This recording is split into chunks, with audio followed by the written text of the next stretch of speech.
আসসালামু আলাইকুম সবাইকে। Hope all are good enough.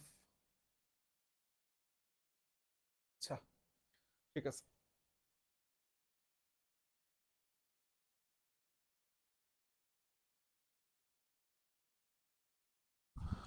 একটু দাঁড়াও, আমি জাস্ট একটু লিংকটা সবার সাথে শেয়ার করি, তারপরে হচ্ছে আমরা ক্লাসে চলে যাব। আজকে আমাদের অত্যন্ত গুরুত্বপূর্ণ একটা ক্লাস, ভেরি ভেরি ইম্পর্টেন্ট।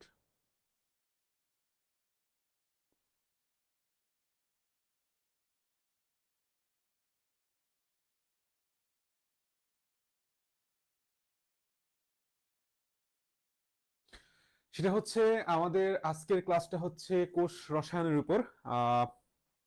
আমাদের বোটানিতে যতগুলা অধ্যায় আছে তার মধ্যে অন্যতম মোস্ট মোস্ট ইম্পর্টেন্ট একটা অধ্যায় হচ্ছে কোষ রসায়ন। সো কোষ রসায়ন কি নিয়ে আলোচনা করে সবকিছুই হোক, আমরা আরেকটু অডিয়েন্স আসুক, স্টুডেন্ট আসুক, তারপর আমরা শুরু করি আস্তে আস্তে।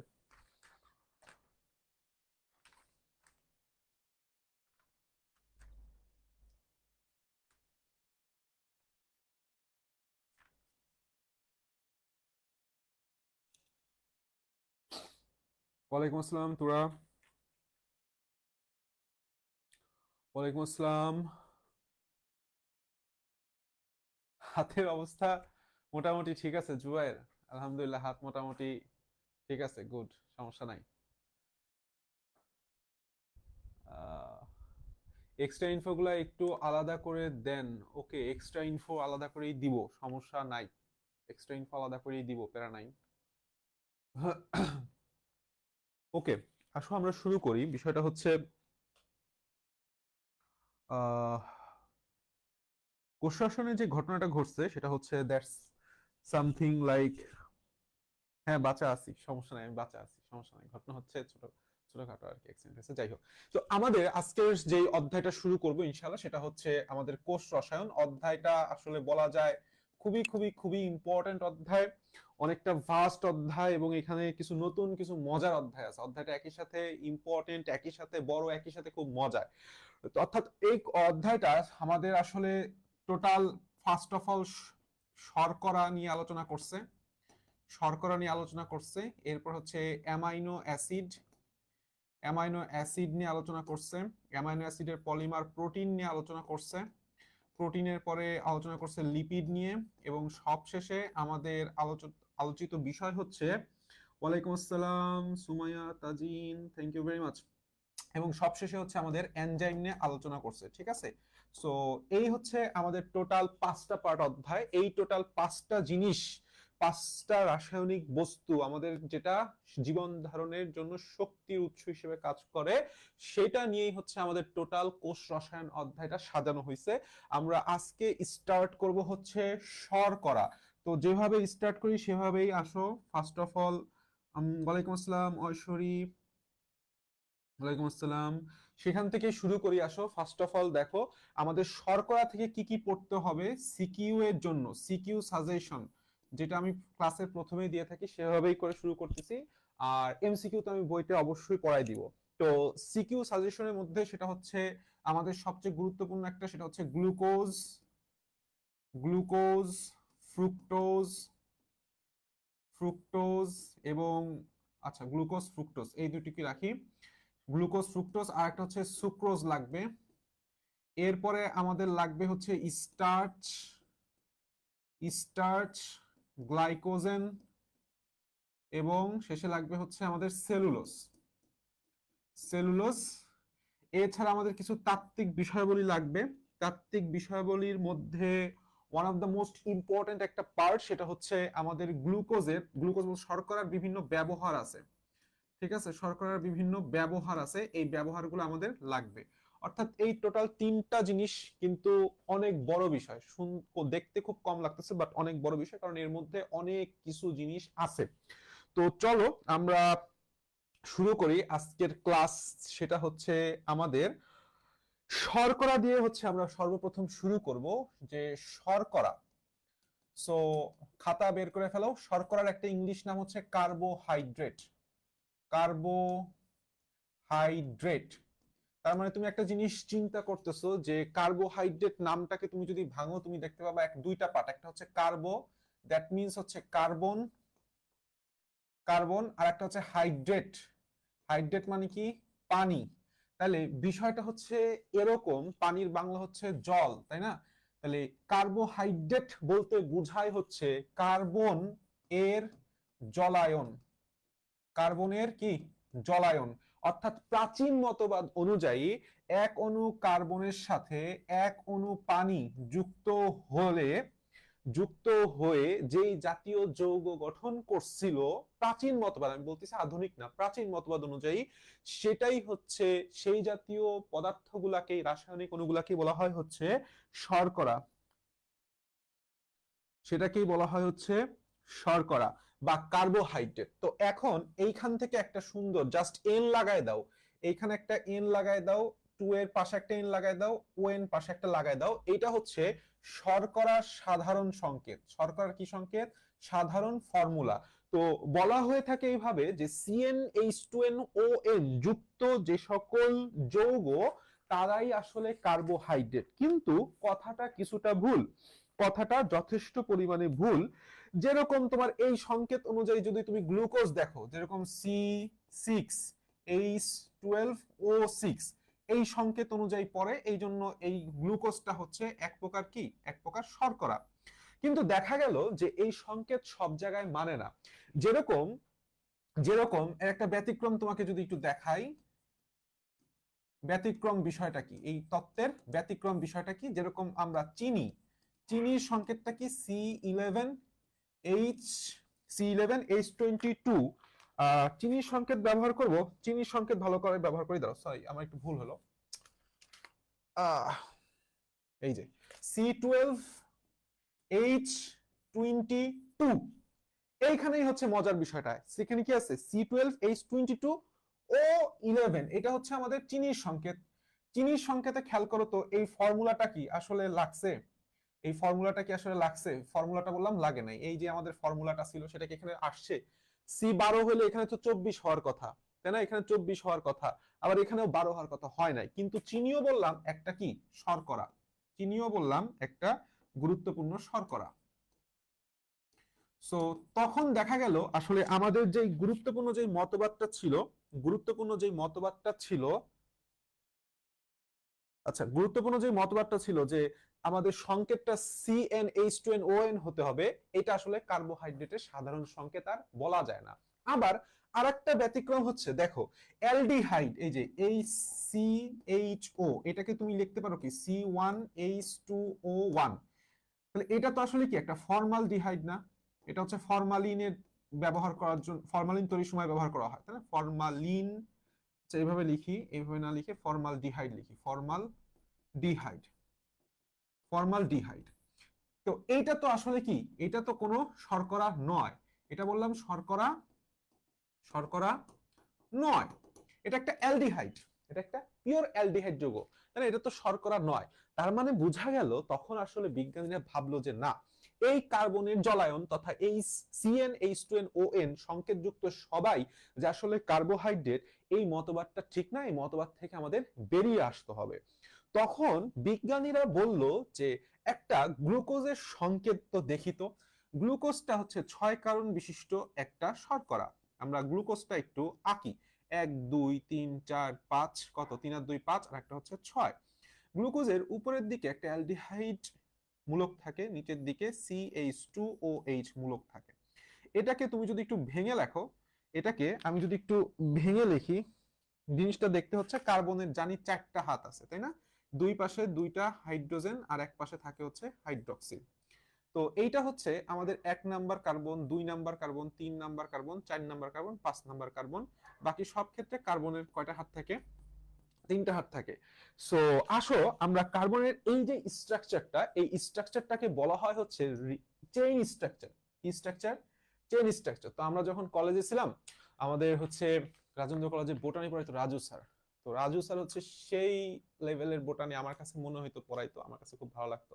তো সেই গ্লুকোজের স্ট্রাকচারটা আঁকাইতে হচ্ছে এমনি, সেটা হচ্ছে আমার মতো করো, দেখো 1 2 3, এখানে 3টা আঙ্গুল ধরছে, এই যে আঙ্গুলগুলো ধরো, ধরো এইটা হচ্ছে আমার একটা আঙ্গুল, এইটা 2 নাম্বার কার্বন, এটা 3 নাম্বার কার্বন, এটা 4 নাম্বার। আমার এই হাত তো আসলে আটকায় আছে, এটা হচ্ছে 5 নাম্বার। নিচে ধরার একটা আঙ্গুল বের হয়ে গেছে, সেটা হচ্ছে 6 নাম্বার কার্বন। এই যে 6 নাম্বার কার্বন। তো স্যার আমাদের শিখাইছিল সেটা হচ্ছে, ওয়েট, যা এসি মেসি সব চলে যাইতেছে। তো স্যার আমাদের খুবই গুরুত্বপূর্ণ একটা ফর্মুলা শিখাইছিল, সেটা হচ্ছে মিডল ফিঙ্গার ফর্মুলা। কি, তুমি এই সবগুলাকে আঙ্গুলটাকে সামলায় ভিতর দিক নিয়ে এসে এই 3 নাম্বারটাকে যদি বের করে দাও, সেটা হচ্ছে হাইড্রক্সিল এর দিক নির্দেশ করে। অর্থাৎ 3 নাম্বার কার্বনের হাইড্রক্সিল গ্রুপ থাকে হচ্ছে বাম পাশে, বাকি সব ক্ষেত্রে ডান পাশে। বাকি সব ক্ষেত্রে কি, ডান পাশে। সো এইটা হচ্ছে একটা গ্লুকোজের সংকেত, খুবই ইজি। এবং এই গ্লুকোজের বেলায় একটা কার্বনকে বলা হয় হচ্ছে কাইরাল কার্বন, দূরবর্তী অপ্রতিসম কার্বন। মাথা রাখবা 5 নাম্বার কার্বনটাকে বলা হয়। কেন বলা হয় আমি একটু পরে পড়াবো। তো এই কাইরাল কার্বন বা 5 নাম্বার কার্বনের হাইড্রক্সিল গ্রুপটা যদি রাইট সাইডে থাকে, তখন সেটাকে আমরা বলি হচ্ছে ডেক্সট্রো রোটেটরি বা ডি গ্লুকোজ। কি গ্লুকোজ? D glucose. তো এই গ্লুকোজটার ফর্মুলা যখন তুমি দেখতেছো, তখন তুমি সবার প্রথমে এক জিনিসটা দেখবা, সেটা হচ্ছে এইখানে একটা অ্যালডিহাইড যৌগ আছে।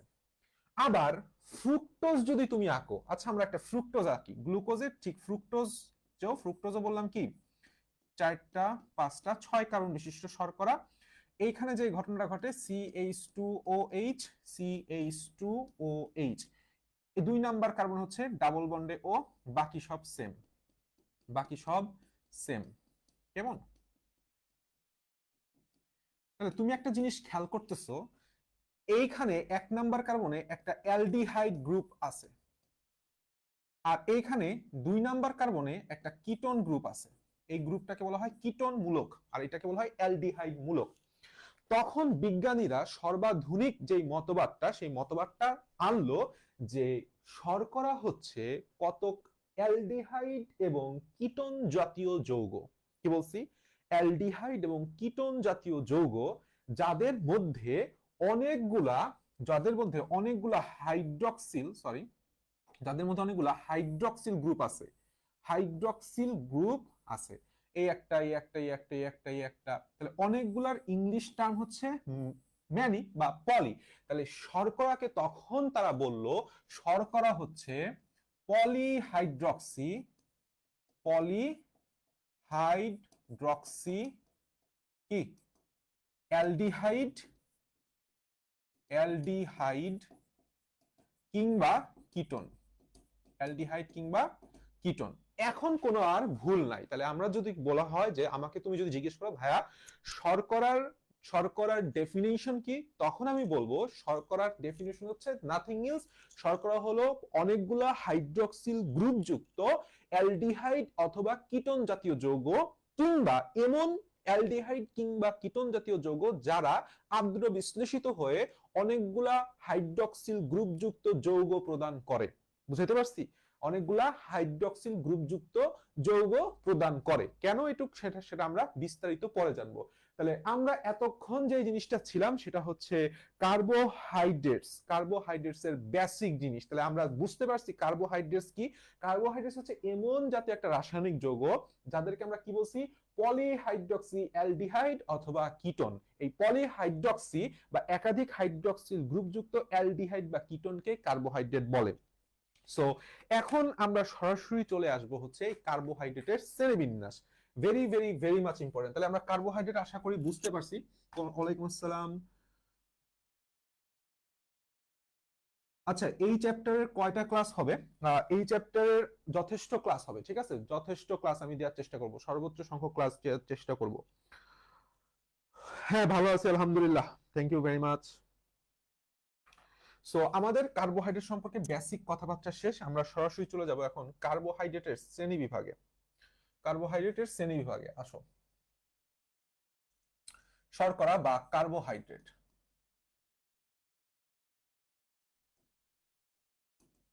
আমি এই শর্করাটাকে 3টা বিষয়ের উপর ভিত্তি করে বিভক্ত করতে পারি বা ক্লাসিফাই করতে পারি। 1 নাম্বার সেটা হচ্ছে রাসায়নিক গঠন অণু, রাসায়নিক গঠন প্রকৃতির উপর ভিত্তি করে। গঠন ও এখানে দ্রবণীয়তাও বলা যায়, এখানে দ্রবণীয়তা বা রাসায়নিক গঠন অণুর ভিত্তিতে বা রাসায়নিক গঠনের ভিত্তিতে। আবার এই কার্বোহাইড্রেটকে আমি স্বাদের ভিত্তিতে, স্বাদের ভিত্তিতে বিভক্ত করতে পারি। আবার এই কার্বোহাইড্রেটকে আমি বিভক্ত করতে পারি আরেকটা গুরুত্বপূর্ণ জায়গা, সেটা হচ্ছে বিজারণ ক্ষমতার ভিত্তিতে। বিজারণ ক্ষমতার ভিত্তি। স্বাদের ভিত্তিতে শর্করা হচ্ছে দুই প্রকার, একটা হচ্ছে মিষ্টি জাতীয় আর একটা হচ্ছে মিষ্টিহীন। তাহলে আমরা এটাকে বলি হচ্ছে স্বাদের ভিত্তিতে দুই প্রকার, সুগার এন্ড নন সুগার। কয় প্রকার? সুগার, সুগার এবং নন সুগার। আমরা এটা বই থেকে পড়বো, আমরা বই যখন দাগাবো তখন পড়বো। এর উদাহরণ কি? বিজারণ ক্ষমতার ভিত্তিতেও আমরা দুই ভাগে ভাগ করছি। এক নাম্বার সেটা হচ্ছে অবিজারক, অবিজারক বা ইংলিশে যেটাকে বলি নন রিডিউসিং, নন রিডিউসিং। আর একটা হচ্ছে বিজারক শর্করা, আর একজনকে বিজারণ করতে পারে, এটাকে বলা হচ্ছে রিডিউসিং সুগার।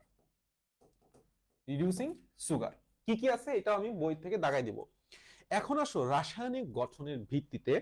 রাসায়নিক গঠনের ভিত্তিতে আমাদের টোটাল শর্করা সেটা হচ্ছে চার ভাগে ভাগ করছি। এক নাম্বার সেটাকে বলছি মোনোস্যাকারাইড,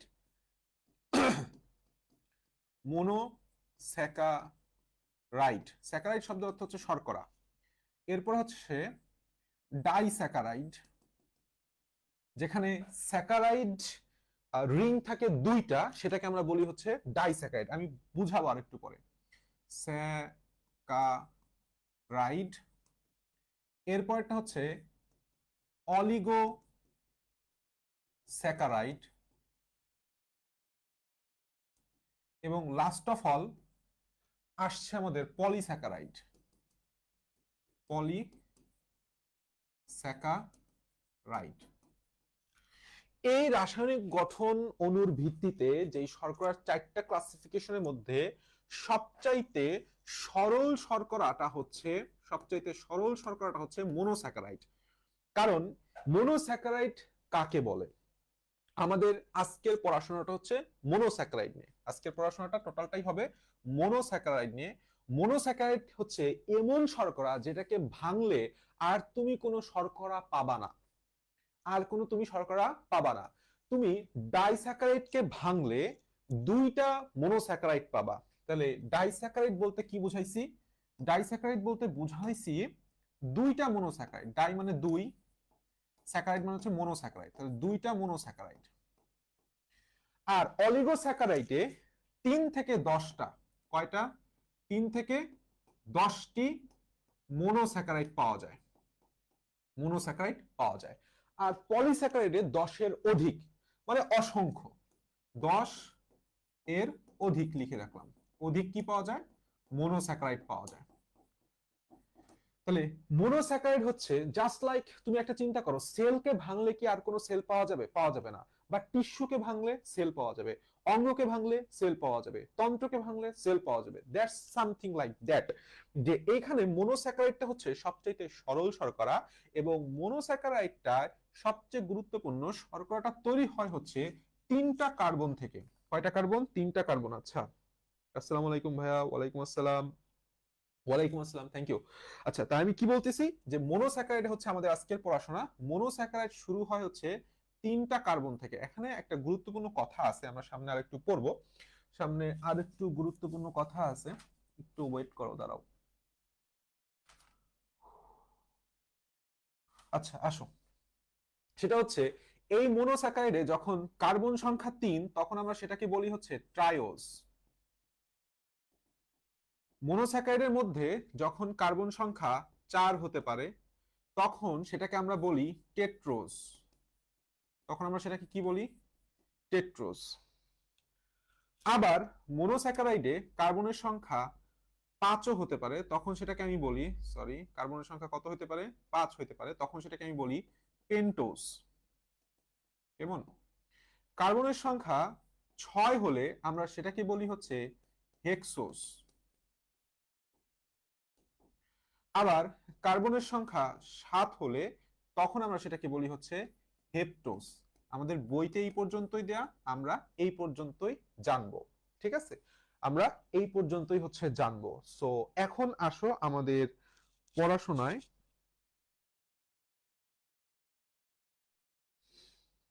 আচ্ছা আসো পড়াশোনার মূল বিষয়বস্তুতে, সেটা হচ্ছে না বুঝলে অবশ্যই কমেন্ট করে, আমি কমেন্ট দেখতেছি, সমস্যা নাই। এখন আমাদের ঘটনা হচ্ছে মনোস্যাকারাইডের ট্রায়োজ নিয়ে পড়াশোনা করা।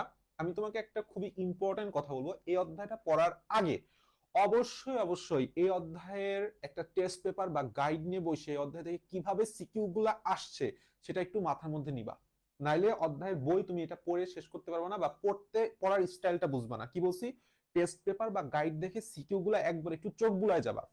দেখো, এই ট্রায়োজ কথাটা মানে হচ্ছে 3 কার্বন বিশিষ্ট একটা শর্করাকে বলি হচ্ছে আমরা ট্রায়োজ।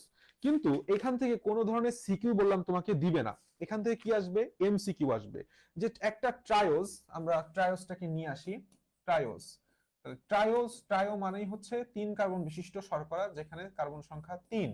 এর অন্যতম দুইটা ইম্পর্টেন্ট উদাহরণ আছে, এক নম্বর উদাহরণ, দুইটা উদাহরণের 1 নম্বর উদাহরণ হচ্ছে, দেখো, গ্লিসারল ডিহাইড। গ্লিসারল ডিহাইড। এবং 2 নম্বর উদাহরণ হচ্ছে ডাইহাইড্রক্সি অ্যাসিটোন। Dihydroxy acetone. তো এই জায়গাটায় এই যে গ্লিসারলডিহাইড ডাইহাইড্রক্সি অ্যাসিটোন, এখান থেকে প্রশ্নটা কি হবে তোমাকে খেয়াল করো। এখান থেকে একটা এমসিকিউ প্রশ্ন হবে, নিচের কোনটি ট্রায়োজ শর্করা? নিচের কোনটি ট্রায়োজ শর্করা? এবং আমি তোমাকে একটা জিনিস লিখে দিছি, দেখো, ট্রায়োজ হচ্ছে সবচেয়ে ক্ষুদ্রতম মনোস্যাকারাইড। কি বলছি? ক্ষুদ্রতম মনোস্যাকারাইড। ভালো কথা, ক্ষুদ্রতম মনোস্যাকারাইড। তো ক্ষুদ্রতম মনোস্যাকারাইডে কার্বন সংখ্যা কতটি? গুরুত্বপূর্ণ MCQ, very very very important MCQ. কি বলছি? ক্ষুদ্রতম, প্রশ্ন যদি হয় ক্ষুদ্রতম শর্করা বলুক বা মনোস্যাকারাইড বলুক, কি হবে উত্তর? কয়টা কার্বন থাকে? 3টা। এখান থেকে একটা গুরুত্বপূর্ণ বেসিক প্রশ্ন হয়, সেটা হচ্ছে শর্করা হইতে হলে ন্যূনতম কয়টি কার্বনের প্রয়োজন পড়ে? উত্তর হচ্ছে 3টা। কয়টা? 3টা। শর্করা হতে হলে ন্যূনতম 3টা কার্বনের প্রয়োজন পড়ে। যদি আমি তোমাকে গ্লিসারলডিহাইডের সংকেতটা দেখাই, তুমি দেখতে পাবে এখানে 3টা কার্বন আছে। 3টা কার্বন আছে, এবং এই 3টা কার্বনের উপরের দিকে একটা সিএইচও মূলক আছে। যেহেতু নামের শেষে অ্যালডিহাইড আছে, এটা 100% একটা অ্যালডোস সুগার। যাদের অ্যালডিহাইড গ্রুপ থাকে, যেরকম আমি যদি একটু বিগত স্লাইডে যাই, এই যে গ্লুকোজের ফর্মুলা, এটা হচ্ছে আমার ফ্রুক্টোজ, এবং এটা 100% ডি ফ্রুক্টোজ। এই গ্লুকোজে আমাদের কি গ্রুপ আছে? অ্যালডিহাইড গ্রুপ, এই জন্য একে বলা হয় হচ্ছে অ্যালডোজ সুগার। কি বলবো আমরা? Aldose sugar. আর যেহেতু এখানে কিটোন গ্রুপ আছে, তখন এই ফ্রুক্টোজকে আমরা বলবো হচ্ছে কিটোজ সুগার। কি বলবো? Ketose sugar. কেমন? আচ্ছা, তাহলে 100% তুমি যদি একটু এই পাশের মৌলটা গ্লিসারলডিহাইডের সংকেতটা দেখো, 2 নাম্বার কার্বনে CH2OH, এবং সরি 3 নাম্বার কার্বনে, আর 2 নাম্বার কার্বনে হাইড্রক্সিল গ্রুপটা এই পাশে থাকে OH and H। কেমন? তার মানে এইটা হচ্ছে সবচেয়ে ক্ষুদ্রতম একটা শর্করা। দেখো, 3টা কার্বন আছে, একটা অ্যালডিহাইড আছে, 2টা বা একাধিক হাইড্রক্সিল গ্রুপ আছে। ঠিক আছে, এটা হচ্ছে একটা গ্লিসারলডিহাইডের সংকেত। আর তুমি যদি ডাইহাইড্রক্সি অ্যাসিটোনের সংকেত যাও, সেম জিনিস কিন্তু একটু পৃথক। 3টা কার্বন আছে, কি হয়েছে? এই 2 নাম্বার কার্বনে ও আছে, CH2OH, CH2OH। তাহলে এই যে আমার C+O মূলক, এটা কি কিটোন মূলক না? তাহলে এটা হচ্ছে আমার ডাইহাইড্রক্সি অ্যাসিটোনের সংকেত, এটা একটা কিটোজ শর্করা, আর গ্লিসারলডিহাইড হচ্ছে একটা অ্যালডোজ শর্করা। কেমন? এবং আমরা সবাই জানি এই যে গ্লিসারলডিহাইড ডাইহাইড্রক্সি অ্যাসিটোন, এই জিনিসগুলো তৈরি হয় হচ্ছে আমাদের C3 সাইকেল সহ অন্যান্য অন্যান্য শ্বসন প্রক্রিয়াও এগুলি তৈরি হয়। আর একটা জিনিস মাথায় রাখবে, এটা আমরা পরবর্তীতে পড়বো, যে যেখানে তুমি অ্যালডিহাইড গ্রুপ বা এই কিটোন গ্রুপ দেখো, তারা অবশ্যই বিজারক শর্করা হবে। তারা অবশ্যই কি হবে? রিডিউসিং সুগার বা বিজারক শর্করা হবে। কেন হবে আমরা একটু পরে পড়বো, কেমন? আজকে আমাদের এর পরের পড়াশোনাটার দিকে আসি। এর পরের পড়াশোনাটা কি করবি, কি করা যায়, সেটা হচ্ছে আমাদের টেট্রোস। সেটা হচ্ছে আমাদের টেট্রোস। তাহলে টেট্রা শব্দের অর্থ হচ্ছে 4, তাহলে এইখানে কার্বন সংখ্যা হচ্ছে 4। এখানে কার্বন সংখ্যা কি? 4। টেট্রোজের দুইটা উদাহরণ আছে। এক নাম্বার সেটা হচ্ছে ইরিথ্রোজ, ইরিথ্রোজ। আর একটা হচ্ছে ইরিথ্রুলোজ বা থ্রুলোজ। দেখো, নাম যেটার বড় কোনটা? ইরিথ্রোজ। যেটার নামটা বড় সেটা 100% কিটোজ হবে। সেটা কি হবে? 100% কিটোজ। আর যার নামটা ছোট, এই ট্রিকটা খাটাবা, যার নামটা ছোট সে 100% হবে হচ্ছে অ্যালডোস। কি হবে? অ্যালডোস। তো এইখানে একটা গুরুত্বপূর্ণ কথা আছে। গুরুত্বপূর্ণ কথাটা হইতেছে যে এই আমরা যখন শারীরতত্ত্ব পড়বো, কিংবা আমরা 9 10 ক্যালভিন চক্র পড়ে আসছি সালোক সংশ্লেষণ বা C3 সাইকেলে, তখন এই ইরিথ্রোসটা ব্যবহৃত হয়েছিল। অর্থাৎ ইরিথ্রোস এর ভূমিকা আছে কোথায়? ক্যালভিন চক্রে। তো এই জিনিসটা ভেরি ভেরি ইম্পর্টেন্ট। ক্যালভিন চক্রে ভূমিকা আছে কোনটির? একটা ভেরি ভেরি ইম্পর্টেন্ট একটা এমসিকিউ উত্তর হচ্ছে ইরিথ্রোস, নট ইরিথ্রুলোস। কি বলছি? ইরিথ্রোস, নট ইরিথ্রুলোস। তো এই টেট্রোস থেকে এইটুকু পড়লে মোর দ্যান এনাফ। আসো আমরা এখন সবচেয়ে গুরুত্বপূর্ণ যে পার্টটা, আমাদের লাস্ট যে পার্টটা, সেটাই চলে আসি। সেটা হচ্ছে পেন্টোজ শর্করা। কি শর্করা? পেন্টোজ। পেন্টো মানে হচ্ছে 5, তাহলে এখানে কার্বন সংখ্যা থাকবে কত? 5টা। পেন্টোজ আছে হচ্ছে 2টা। দুই প্রকারের পেন্টোজ আছে, না, দুই প্রকারের পেন্টোজ আছে। তার মধ্যে একটা হইতেছে, আমরা সবাই জানি, রাইবোজ সুগার। কি সুগার? রাইবোজ শর্করা বা রাইবোজ সুগার। এবং আর একটা হইতেছে ডিঅক্সিরাইবোজ। ডিঅক্সিরাইবোজ। তোমাদের আমি বললাম কোষের গঠন চ্যাপ্টারটা পড়াইছি না? তাহলে তুমি 100% এটা মনে আছে যে আমাদের রাইবোজ শর্করা কোথায় থাকে আর ডিঅক্সিরাইবোজ শর্করা কোথায় থাকে। তার আগে ভেরি ভেরি ইম্পর্টেন্ট, সেটা হচ্ছে এই রাইবোজ শর্করা আর ডিঅক্সিরাইবোজ শর্করা, এই দুইটার ডিফারেন্সটা আমাদের সিকিউ এর জন্য very very very very much important, এবং একই সাথে এমসিকিউ এর জন্য ট্রিপল স্টার। ঠিক আছে? ডিফারেন্স বিটুইন রাইবোজ শর্করা আর ডিঅক্সিরাইবোজ শর্করা। তাহলে আমরা আসো একটু বেসিক থেকে শুরু করি। রাইবোজ শর্করাটার ফর্মুলাটা আমরা একটু দেখে আসি। রাইবোজ শর্করার ফর্মুলাটা কি? যেহেতু সেটা 5 কার্বন বিশিষ্ট, 5টা কার্বন দাও, 1 2 3 4 5। তো স্বাভাবিকভাবেই CHO, এটার উপরের দিকে একটা O থাকবে, এবং CH2OH, তাই না? এবং মজার ঘটনা হচ্ছে সব বেলায় স্ট্রাকচারের সব দিকেই ডান পাশে হচ্ছে হাইড্রক্সিল গ্রুপ। ডান পাশে কি দিব? হাইড্রক্সিল গ্রুপ দিব। ঠিক আছে? এই পাশে তাহলে হাইড্রোজেন, হাইড্রক্সিল গ্রুপের অপোজিটে হাইড্রোজেন। এইটা হচ্ছে রাইবোজ শর্করার একটা চেইন স্ট্রাকচার। এখন তোমাদের একটা খুবই মজার এবং ইম্পর্টেন্ট একটা জিনিস শেখাবো, সেটা হচ্ছে চেইন স্ট্রাকচার থেকে কিভাবে রিং স্ট্রাকচারে যাওয়া যায়। আসো আমরা এটাকে রিং স্ট্রাকচার বানাবো। দ্রবণে এই যে 1 নাম্বার কার্বন, এটা হচ্ছে 1 2 3 4 দূরবর্তী কাইরাল কার্বন, যেটা এই 1 এবং 2 এর মধ্যে বিক্রিয়া ঘটে পরস্পরের সাথে একটা অক্সিজেন বন্ধনী সংযুক্ত হয়। কি হয়? একটা অক্সিজেন বন্ধনী সংযুক্ত হয়। তখন স্ট্রাকচারটা দাঁড়ায়, এই হচ্ছে আমার অক্সিজেন, আমি সাদা কালিতে লিখি, এই হচ্ছে আমার অক্সিজেন, এই পাশে অক্সিজেন কার্বন, এই পাশে অক্সিজেন কার্বন, এই এইটা হচ্ছে আমাদের 1 number 2 number 3 number 4 number carbon. এইটার উপরে হচ্ছে আমার 5 নাম্বার কার্বনটা থাকে। এর উপরে হচ্ছে আমার 5 নাম্বার কার্বনটা থাকে। তখন স্ট্রাকচারটা এরকম দেখা যায়। এখন আমাদের সবসময় মাথায় রাখবা যে এই সি এর উপরে 1 নাম্বার কার্বনের বেলায় হাইড্রক্সিল গ্রুপটা উপরে দিব, হাইড্রোজেন গ্রুপটা নিচে দিব। এখন তুমি দেখো এই 2 নাম্বার আর 3 নাম্বার কার্বনের বেলায় হচ্ছে ঝামেলা। এটা তো CH2OH হবে, তাহলে এটা 100% অপোজিটটা আমি হাইড্রোজেন দিব। অনেক ক্ষেত্রে প্রশ্নে প্রশ্নকর্তা হাইড্রোজেনটা নাও দিতে পারে, ঠিক আছে, ধরে নিতে হবে, সেক্ষেত্রে হাইড্রোজেন ধরে নিতে হবে। এখন 2 নাম্বারের কোনটা উপরে কোনটা ভিতরে, দেখো তো এই যে গোল্লাটা দিছি এটা হচ্ছে আমি ডি বক্সের সাথে তুলনা করতেছি।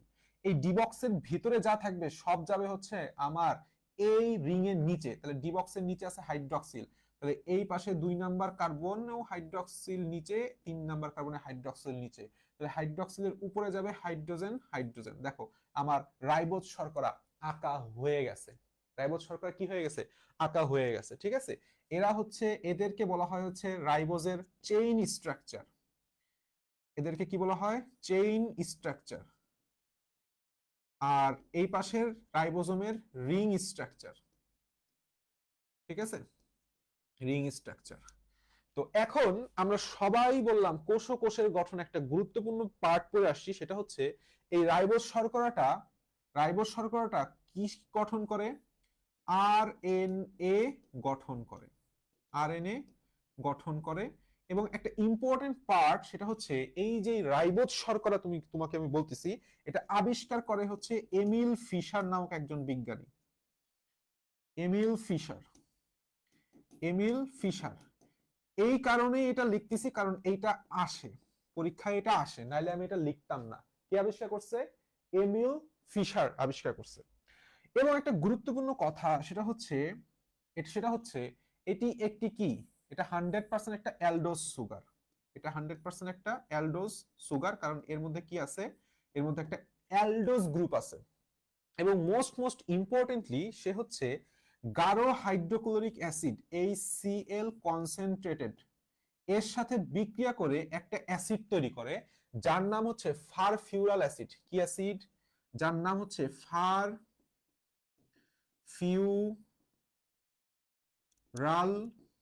অ্যাসিড। এই জিনিসটা মাথায় রাখবা, এটা এমসিকিউ এর বস, এমসিকিউ থেকে এমসিকিউ করালে, এই জায়গা থেকে এমসিকিউ হলে very very very very important. এই এমসিকিউটা করে যে হাইড্রোক্লোরিক অ্যাসিডের সাথে কোনটি বিক্রিয়া করলে ফারফিউরাল অ্যাসিড, কোনটি বিক্রিয়া করে ফারফিউরাল অ্যাসিড তৈরি করে, উত্তর হচ্ছে রাইবোজ শর্করা। এখন ঘটনা হচ্ছে এই পার্টে আসো, এই পার্টে আসো, এটা হচ্ছে আমার ডিঅক্সি। ডি মানে কি, ডি মানে হচ্ছে নাই, কি নাই, অক্সিজেন নাই। কত নাম্বার কার্বনে সেটা হচ্ছে ফ্যাক্ট। দেখো আমি সেম জিনিস 5টা কার্বন লিখলাম, 1 2 3 4 5।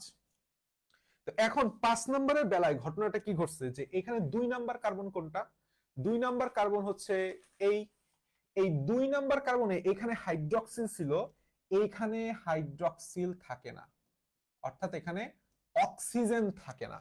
হাইড্রক্সিলের এইচ আছে বাট অক্সিজেনটা নাই, এই জন্য বলা হয় হচ্ছে ডিঅক্সি।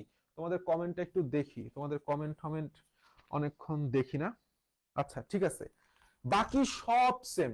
এই জন্য জিনিসটা মাথায় রাখবা, ডিঅক্সিরাইবোজ সুগারে কত নাম্বার কার্বনে অক্সিজেন নাই, কত নাম্বার কার্বনে অক্সিজেন নাই, 2 নাম্বার কার্বনে অক্সিজেন নাই। Very very important MCQ, very very much important MCQ. আমি কোষের গঠন পড়ানোর সময় এটা পড়াইছিলাম। বাকি সব ক্ষেত্রে সেম, CHO CH2OH, বাকি দুইটা বেলায় OH OH H। তাহলে এটার ডিবক্স করো, 1 নাম্বার 2 3 4 5, তাহলে 1 থেকে 4, তাহলে আমার গঠনটা কিরকম হবে, রিং স্ট্রাকচারটা কিরকম হবে, রিং স্ট্রাকচারটা হবে হচ্ছে oxygen 4 C C C C, OH উপরে নিচে, এই পাশে নিচে কি যাবে, হাইড্রোজেন, উপরেও হাইড্রোজেন, যেহেতু এটা 2 নাম্বার, উপরেও হাইড্রোজেন নিচেও হাইড্রোজেন, এই পাশে নিচে যাবে হতেছে হাইড্রক্সিল গ্রুপ, উপরে যাবে তাহলে হাইড্রোজেন, উপরে CH2OH, এই পাশে H। তাহলে এই দুইটার মধ্যে বেসিক ডিফারেন্স হচ্ছে এর 2 নাম্বার কার্বনে একটা হাইড্রক্সিল গ্রুপ ছিল, আর এখানে কোনো 2 নাম্বার কার্বনে কোনো অক্সিজেন নাই, এই জন্যই নামকরণ করা হয়েছে ডিঅক্সি রাইবোজ সুগার, মানে অক্সিজেন বিহীন রাইবোজ সুগার। তাহলে এইটার পার্থক্য কি? রাইবোজ সুগার যদি আরএনএ গঠন করে তাহলে 100% ডিঅক্সি রাইবোজ সুগার কি গঠন করবে? ডিএনএ গঠন করবে, তাই না? ডিএনএ গঠন করে। এই জিনিসটাই বললাম, এর জন্য নামকরণ হচ্ছে deoxy ribonucleic acid. Deoxy ribonucleic acid. এইখানে একটা গুরুত্বপূর্ণ কথা, সেটা হচ্ছে এইটাও একটা অ্যালডোজ সুগার। এটাও একটা কি sugar? Aldose sugar. Aldose sugar এবং সাথে 5 কার্বন বিশিষ্ট হওয়ার কারণে একে বলা হয় হচ্ছে অ্যালডোপেন্টোজ। এবং এর অন্যতম একটা গুরুত্বপূর্ণ কথা হচ্ছে এ গাঢ় হাইড্রোক্লোরিক অ্যাসিড এর সাথে বিক্রিয়া করে সালফিউরিক অ্যাসিড তৈরি করে না, বরঞ্চ লেভুলিনিক অ্যাসিড তৈরি করে। কি তৈরি করে? লেভুলিনিক অ্যাসিড তৈরি করে। এই পার্টটাও, এই লাইনটাও very very very much important, very much important. এইখানে একটা জিনিস তুমি যদি দেখো যে এই টোটাল রাইবোজ শর্করাতে আণবিক গঠনে টোটাল অক্সিজেন কয়টা? 1টা 2টা 3টা 4টা 5টা। তাহলে আমি একটা গুরুত্বপূর্ণ ডিফারেন্স পাইছি। ডিফারেন্সটা হচ্ছে এরকম যে এদের আণবিক গঠনে কয়টা অক্সিজেন থাকে? 5টি অক্সিজেন থাকে। আর এদের আণবিক গঠনে কয়টা? 1টা 2টা 3টা 4টা। তাহলে এদের আণবিক গঠনে অক্সিজেন থাকে হচ্ছে 4টি। এটা একটা ভেরি ভেরি ইম্পর্টেন্ট মানে ডিফারেন্স। সো এই ডিফারেন্সটা তুমি যদি লিখে দিয়ে আসতে পারো, মোর দ্যান এনাফ। আমি একই সাথে সিকিউ সলভ করাইছি, একই সাথে এমসিকিউ সলভ করাইছি, একই সাথে বেসিক ডিফারেন্সটাও পড়াইছি, বেসিকও পড়াইছি। তো এখানে এই পর্যন্ত আমাদের টপিক। আমরা সরাসরি চলে আসি হচ্ছে বইতে। বইটা খুলে ফেলো, একদম প্রথম পৃষ্ঠায় চলে আসো। বইটা খুলে একদম প্রথম পৃষ্ঠায় চলে আসো, আমরা বই দাগাই। কোষ রসায়নের প্রথম চ্যাপ্টারে প্রথম পৃষ্ঠায় আসলে সেরকম কিছু নাই, তবে এখানে কিছু গুরুত্বপূর্ণ কথা আছে। প্রোটোপ্লাজমের কত পার্সেন্ট পানি? দাগায় ফেলো, যে বেশি ইম্পর্টেন্ট না, দাগায় ফেলো। আর এখানে একটা কথা আছে, জীবনে, কিসে? জীবনে, উদ্ভিদে বলে নাই বললাম, জীবনে বলছে। জীবনে অত্যাবশ্যকীয় এলিমেন্ট কয়টি? 92টি। ঠিক আছে, দ্যাটস ইট। এখান থেকে আর সেরকম কোনো পড়াশোনা নাই। দ্বিতীয় পৃষ্ঠায়ও কোনো পড়াশোনা নাই, এইসব জাস্ট একটু রিডিং দিবা। এই টোটাল পার্টটা একটু রিডিং, আর কিচ্ছু না। দ্বিতীয় পৃষ্ঠা, সেকেন্ড পৃষ্ঠা, টোটাল পার্টটা হচ্ছে আমাদের রিডিং। ঠিক আছে, থার্ডে আসো। থার্ড টোটাল এগুলো হচ্ছে গ্রুপ দেখছে, এটাও একটু সুন্দর মতো বুঝে রিডিং দিবা, বুঝে রিডিং দিবা। ওকে, আমাদের কাজ হচ্ছে চতুর্থ যেই পার্ট পেজটা আছে, 4th পেজ, সেখান থেকে আমাদের শুরু, 105 নম্বর পৃষ্ঠা। প্রথম লাইনটা, এখানে যে লাইনটা দেখাইছি সেটা হচ্ছে শর্করায় কার্বন হাইড্রোজেন অক্সিজেনের অনুপাত কত? 1:2:1। ঠিক আছে, অনুপাত না থাকলেও CnH2nOn এই অনুপাত না থাকলেও কার্বোহাইড্রেট কোনটা? সেটা হচ্ছে সুক্রোজ। আর অনুপাত থাকার পরেও কার্বোহাইড্রেট নয় কোনটা? এই দুইটা জিনিসই মনে রাখবা, সেটা হচ্ছে ফর্মালডিহাইড সংকেত সহ, অ্যাসিটিক অ্যাসিড সংকেত সহ। কেমন? আর নিচে হচ্ছে আমার সুন্দর মতো শর্করার সংজ্ঞাটা দিয়ে আছে, সুন্দর মতো সংজ্ঞাটা দিয়ে আছে। সংজ্ঞাটা খুব চমৎকার করে পড়বা। যে সকল অ্যালডিহাইড বা কিটোন জাতীয় যৌগে কতগুলো হাইড্রক্সিল গ্রুপ থাকে, অথবা যারা আর্দ্র বিশ্লেষিত হয়ে, আর্দ্র বিশ্লেষণ অর্থাৎ পানি দ্বারা ভাঙন হয় হয়ে কতগুলো হাইড্রক্সিল গ্রুপ যুক্ত অ্যালডিহাইড বা কিটোন উৎপন্ন করে, সে সকল যৌগকে কার্বোহাইড্রেট বলা হয়। ঠিক আছে, তার মানে কার্বোহাইড্রেট হচ্ছে পলিহাইড্রক্সি অ্যালডিহাইড অথবা পলিহাইড্রক্সি কিটোন, এবং এদের ডেরিভেটিভস আমরা পড়বো, এদের দ্বারা উদ্ভূত যৌগ সমূহ। ঠিক আছে, এই হাইড্রেটস অফ কার্বন থেকে কার্বোহাইড্রেট নামকরণ করা হয়েছে, যার শব্দের অর্থ হচ্ছে কার্বনের জলায়ন। এগুলি হচ্ছে নরমাল জিনিস যেগুলি আমাদের পড়তে হবে। এখন এইখান থেকে একটা ইম্পর্টেন্ট এমসিকিউ আসে, সেটা হচ্ছে অধিকাংশ উদ্ভিদের শুষ্ক ওজনের কত ভাগ কার্বোহাইড্রেট? 50 থেকে 80 ভাগ। 3টা স্টার দাও, very very very much important, 3টা স্টার দাও। এবং নিচের দিকে একটা কথা আছে, কার্বোহাইড্রেটের প্রধান উৎস কি? প্রাণী না উদ্ভিদ, নাকি উভয়টাই? উদ্ভিদ। এরপরে আসো নিচের দিকে, সেটা হচ্ছে কার্বোহাইড্রেটের বৈশিষ্ট্য। এটা হচ্ছে আমাদের ম্যাট কিংবা ড্যাট স্ট্যান্ডার্ড প্রশ্ন। তোমাকে মেডিকেল বা ডেন্টাল যে কোনো কোচিং সেন্টারে তুমি যাও না কেন, তোমাকে প্রশ্ন বলবে হইতেছে নিচের কোনটি কার্বোহাইড্রেটের বৈশিষ্ট্য নয়? নিচের কোনটি কার্বোহাইড্রেটের বৈশিষ্ট্য নয়। তো তোমাকে এখানে জাস্ট কার্বোহাইড্রেটের বৈশিষ্ট্যগুলো মনে রাখতে হবে, আমি দাগাই দিতেছি। 1 নাম্বার দেখো, দানাদার, চিনির কথা কল্পনা করো, তাহলে 100% সে দানাদার আছে। সেলুলোজ, সেটা তন্তুময়, আবার পাউডার জাতীয় পদার্থও আছে। তাহলে যে কোনো ফর্মে সে থাকতে পারে। এরা স্বাদে মিষ্টিও হইতে পারে, স্বাদহীনও হইতে পারে, ভালো কথা। এরা বেশি তাপ প্রয়োগ করলে অঙ্গারে পরিণত হয়। অঙ্গার মানে জমাট বাঁধে, ঠিক আছে, জমাট বাঁধে একটা পিণ্ডের মতো স্ট্রাকচার গঠন করে। অধিকাংশ পানিতে অদ্রবণীয়, তবে মনোস্যাকারাইড পানিতে দ্রবণীয়। তাহলে অধিকাংশ হচ্ছে পানিতে কি অদ্রবণীয়, কিন্তু মনোস্যাকারাইড সমূহ হচ্ছে পানিতে দ্রবণীয়। তো এই লাইনটা হচ্ছে এক্সেপশনালি তোমাকে মনে রাখতে হবে, কারণ এই লাইনটাই উল্টাবে, তোমাকে দিবে অধিকাংশই দ্রবণীয় তবে মনোস্যাকারাইড অদ্রবণীয়। বুঝতে পারছি? নিচের দিকে অ্যাসিডের সাথে মিশে অ্যাস্টার তৈরি করে, কারণ আমরা জানি এটা হচ্ছে অ্যালকোহল জাতীয় পদার্থ। অ্যালকোহল গুলা অ্যাসিডের সাথে মিশে অ্যাস্টার তৈরি করে। এটা তোমরা অর্গানিক কেমিস্ট্রি যখন পড়বা আরো ক্রিস্টাল কনসেপ্ট তোমাদের হবে। আপাতত জাস্ট মনে রাখো এরা আলোক সক্রিয় এবং আলোক সমানতা প্রদর্শন করে। এইটাও আমি তোমাদের পড়াবো, এটাও যতটুকু দরকার আমি পড়াবো, বাট এগুলো হচ্ছে অর্গানিক কেমিস্ট্রি বিষয়, বেশি কিছু পড়াবো না, যতটুকু বোঝার জন্য দরকার ততটুকু পড়াবো। তোমার কাজ হচ্ছে ফার্স্ট ক্লাসের মধ্যে এইটুকু জাস্ট একটু সুন্দর করে বুঝে বুঝে পড়া, ঠিক আছে, বুঝে পড়া, বা তুমি সহজভাবে রিডিং দিতে পারো, এই অংশটা একটু রিডিং দিতে পারো। যেটা আমাদের very very very much important, সেটা হচ্ছে কার্বোহাইড্রেটের কাজ। কি বলছি? কার্বোহাইড্রেটের কাজ 3 স্টার। কাজগুলা একদম ঠোঁটের আগায় চাই, কারণ এখান থেকে এমসিকিউ হবেই হবে, বলা যায় এমসিকিউ হবেই হবে। ঠিক আছে, কি কাজ দেখো, উদ্ভিদ দেহে শক্তির প্রধান উৎস হিসেবে কাজ করে কোনটি? খুবই কমন প্রশ্ন, এই অধ্যায়ের খুবই একটা কমন প্রশ্ন। স্বাভাবিকভাবে উদ্ভিদের শক্তির প্রধান উৎস হিসেবে কাজ করবে কে? শর্করা। আচ্ছা, উদ্ভিদের সাপোর্টিং টিস্যুর গাঠনিক উপাদান হিসেবে কাজ করে। তো আমরা শর্করা শটা নিব, দেখো শট দিয়ে অনেক কিছুই হবে, যে কোনো শ হোক, সে দন্তস্ব, মূর্ধন্য ষ, তালব্য শ। জাস্ট মনে রাখবো শর্করা শ দিয়ে শুরু, এর ব্যবহারও অনেক কিছুতে শ পাবো, আসো মুখস্থ করবো সহজভাবে। আবার তুমি বলো শর্করা ইংলিশ কি? কার্বোহাইড্রেট, তাহলে আমি এটা নিব হচ্ছে ক। তাহলে কাজের মধ্যে আমি দন্ত স বা যে কোনো টাইপের স আর কটা মনে রাখবো, দেখো কাজ মুখস্থ হয়ে যাবে। তাহলে দেখো শতে একটা পেলাম হচ্ছে সাপোর্টিং টিস্যু, শতে একটা পেলাম কি? সাপোর্টিং টিস্যুর গাঠনিক উপাদান। 2 নাম্বার, উদ্ভিদ দেহ গঠনকারী পদার্থগুলোর মধ্যে কার্বন কাঠামো বা কার্বন স্কেলেটন প্রদান করে। তো এই দেখো কার্বন কাঠামোর ক, কার্বন কাঠামোর ক, কার্বোহাইড্রেটের ক, মিলছে? মিলছে। প্রাণীর হাড়ের সন্ধিস্থলে, সন্ধিস্থলে লুব্রিকেন্ট হিসেবে কাজ করে, এটা ভেরি ভেরি ইম্পর্টেন্ট, এটা অলরেডি মেডিকেলে এসে গেছে, এটা অলরেডি মেডিকেলে এসে গেছে। দেখো সন্ধিস্থলে স, শর্করা স, মিলছে? মিলছে। উদ্ভিদ দেহে সঞ্চয়ী পদার্থ হিসেবে বিরাজ করে, এই দেখো শর্করা স, সঞ্চয়ী স। এবং লাস্ট অফ অল কথা বলছে ক্যালভিন চক্র, ক্রেবস চক্রের মতো গুরুত্বপূর্ণ চক্রে কার্বোহাইড্রেট ভূমিকা পালন করে।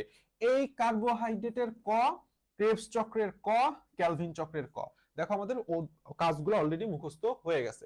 নিচের দিকে আরো কাজ আছে, আসো আমরা সেটাও দেখবো, সমস্যা নাই। বিভিন্ন প্রকার কোএনজাইম, এই দেখো কোএনজাইমের ক, কার্বোহাইড্রেটের ক, কোএনজাইমের গাঠনিক অংশ হিসেবে কাজ করে। এক্সেপশনাল একটা জিনিস মাথায় রাখতে হবে, ফ্যাটি অ্যাসিড এবং অ্যামাইনো অ্যাসিডের বিপাকে সাহায্য করে কে? শর্করা। এই জিনিসটা very very very much important, trending একটা এমসিকিউ বর্তমানে আসতেছে। আবার দেখো এই যে কার্বোহাইড্রেট কোষ প্রাচীর, কোষের ক, কার্বোহাইড্রেটের ক, প্রধান গাঠনিক উপাদান। কারণ আমরা জানি কোষ প্রাচীরের পড়াইছি বললাম, গাঠনিক উপাদান হচ্ছে, কোষ প্রাচীরের গাঠনিক উপাদান হচ্ছে, গাঠনিক উপাদান হচ্ছে সেলুলোজ। আর সেলুলোজ হচ্ছে একটা পলিস্যাকারাইড, আমরা কিছুদিন পরে এটা জানবো। নিউক্লিক অ্যাসিডের অন্যতম গাঠনিক উপাদান রাইবোজ এবং ডিঅক্সিরাইবোজ, আমরা কেবলই পড়ে আসলাম, ডিএনএ এবং আরএনএ গঠন করে, এটা অন্যতম একটা গুরুত্বপূর্ণ কাজ। আর একটা কথা আছে, গ্লাইকোজেন নামক কার্বোহাইড্রেট সঞ্চয় করে। আমরা প্রাণীরা বললাম সেলুলোজ বা স্টার্চ সঞ্চয় করি না, আমরা গ্লাইকোজেন সঞ্চয় করি, ভেরি ভেরি ইম্পর্টেন্ট। ঠিক আছে, আমরা পারবো, একটু পরে পারবো। নিচের দিতে কিছু গুরুত্বপূর্ণ কথা আছে, তার মানে কাজগুলা মুখস্থ করা খুব কষ্ট না, একটু বেসিক কনসেপ্ট আর ক সব মনে রাখলেই আমাদের কাজ মুখস্থ হয়ে যাবে। আসো নিচের দিকে আমি এই ছকটা বললাম পড়াই দিছি, এই ছকটা খুবই খুবই ইম্পর্টেন্ট, তোমরা নিজেরা অবশ্যই বইতে দাগায় দাগায় মুখস্থ করবা। সবটুকু আমি পড়াই দিব, সবটুকু আমি পড়াই দিব। তার মধ্যে এই আমি কেবল শুরু করছি হচ্ছে মনোস্যাকারাইড, কেবল মনোস্যাকারাইড শুরু করছি। মনোস্যাকারাইডের এই যে ট্রায়োস, টেট্রোস আর পেন্টোস পর্যন্ত পড়াইছি, হেক্সোস হেপ্টোস এখনো বাদ আছে। এখন আসো এই জায়গাটায়, এই যে স্বাদের ভিত্তিতে কার্বোহাইড্রেট দুই প্রকার, সুগার আর নন সুগার। এগুলি জাস্ট এখন দাগায় রাখো, মুখস্থ হবে ছাড় কয়েকদিন পর, যখন একটু এদিক যাব তখন মুখস্থ হয়ে যাবে, মুখস্থ করাই দিব। সুগার ও নন সুগার, জাস্ট নন সুগারটা মাথায় রাখবা, যারা মিষ্টি নয়, অদানাদার এবং পানিতে অদ্রবণীয়, মানে কি সব নেগেটিভ, নো, সব নো, তারাই হচ্ছে নন সুগার। তো এর উদাহরণগুলো মাথায় রাখবা, সকল ধরনের পলিস্যাকারাইড, ঠিক আছে, পলিস্যাকারাইড, এত নাম মনে না রাখে পলিস্যাকারাইড মনে রাখবা, কিছুদিন পরে এই নামগুলো মুখস্থ হয়ে যাবে, স্টার্চ, সেলুলোজ, গ্লাইকোজেন, এখন তো শুরুই করি নাই। রাসায়নিক গঠন অণুর ভিত্তিতে 4 প্রকার, এই সংখ্যাটা লাগবে, কত প্রকার? 4 প্রকার। 4 প্রকার কি কি? মনোস্যাকারাইড, ডাইস্যাকারাইড, অলিগো আর পলি। মনোস্যাকারাইড কারা? মনোস্যাকারাইড হচ্ছে সবচেয়ে সরল শর্করা, যেটা হাইড্রোলাইসিস করলে আর কোনো সরল কার্বোহাইড্রেট একক পাওয়া যায় না। এবং এক্ষেত্রে কয়টা কার্বন থাকে? 3 থেকে 10টা, দাগায় ফেলো, 3 থেকে 10টা। আচ্ছা, এইখানে একটা গুরুত্বপূর্ণ কথা আছে, সেটা হচ্ছে দেখো লেখা আছে, জীবদেহের অধিকাংশ মনোস্যাকারাইড অপটিক্যাল আইসোমারের ডি সিরিজভুক্ত। আপাতত জাস্ট এটুকু মনে রাখো, ডি মানে কি? ডেক্সট্রো রোটেটরি, আমি পড়াইছি, কাইরাল কার্বন বা দূরবর্তী প্রতিসম কার্বন, তথা 5 নম্বর কার্বন বলো বা 4 নম্বর কার্বন বলো, এক্ষেত্রে হাইড্রক্সিল গ্রুপটা যখন ডান পাশে থাকে তখন সেটাকে আমরা বলি ডেক্সট্রো রোটেটরি বা ডি সিরিজভুক্ত শর্করা। এখন আসো, মনোস্যাকারাইডে অ্যালডিহাইড এবং কিটোন গ্রুপ যদি থাকে তাদেরকে আমরা বলছি রিডিউসিং সুগার। অ্যালডিহাইড থাকলে তারা হচ্ছে অ্যালডোস সুগার, আর যদি কিটোন গ্রুপ থাকে তখন আমরা বলি কিটোস সুগার। এটা কি করে, এটা কেন রিডিউসিং হইলো বা কিভাবে রিডিউসিং হয় সেটা আমরা পরে পড়বো, আজকে না। আমরা সরাসরি এই পার্টটা একটু রিডিং দিও এখন, কিন্তু এই পার্টটা ভেরি ভেরি ইম্পর্টেন্ট, আপাতত আজকে বুঝবা না। এখন আসো ট্রায়োস, ট্রায়োস থেকে কি পড়বা? সংকেত দুইটা পড়বা। ট্রায়োসের উদাহরণ, ট্রায়োজের উদাহরণ ডাইহাইড্রক্সি অ্যাসিটোন, উদাহরণ সংকেত দুইটা লাগবে। এবং নিচের দিকে টেট্রোজ, কি কি টেট্রোজ আছে? ইরিথ্রোজ আছে, আর একটা হচ্ছে ইরিথ্রুলোজ আছে। ইরিথ্রোজ হচ্ছে অ্যালডোস সুগার, আর ইরিথ্রুলোজ নাম বড়, তো এটা কিটোস সুগার। এবং ক্যালভিন চক্রে কোনটার ভূমিকা আছে? ইরিথ্রোজ হিসেবে ভূমিকা আছে, এবং ইরিথ্রোজ হচ্ছে 4 ফসফেট হিসেবে কাজ করে। আর এখন আসো পেন্টোজ, ঠিক আছে, পেন্টোজ থেকে সবকিছুই বললাম, এখানে দাগানো আছে, এখানে সবচেয়ে ইম্পর্টেন্ট একটা পার্ট, সেটা হচ্ছে পেন্টোজের এই যেই পেন্টোজের ডি অক্সিরাইবোজের যে সংকেতটা আছে, সংকেতটা আঁকবা, নিজে নিজে না দেখে আঁকার চেষ্টা করবা, আমি যেভাবে পড়াই দিছি। এবং গুরুত্বপূর্ণ পার্ট হচ্ছে, আমি এখান থেকে দাগাবো না, এখানে দাগানো আছে, এখান থেকেও আমি টোটাল কিছুটা সেরকম দাগাবো না, কারণ এগুলিও অলরেডি দাগানো আছে। যেটা তুমি একবারে পড়তে পারবা, এই টোটালটা রিডিং দিয়ে এই ছকটা হচ্ছে মুখস্থ করবা। এই যে ছকটা, এই ছকটাই পড়াইছি তোমাকে, মুখস্থ করাই দিছি, যে রাইবোজ আর ডি অক্সিরাইবোজের মধ্যে পার্থক্য। ঠিক আছে, that's all for today, thank you very much. আমরা ইনশাআল্লাহ নেক্সট ক্লাসে হেক্সোজ এবং হেপ্টোজ শেষ করে মনোস্যাকারাইড শেষ করব। Thank you.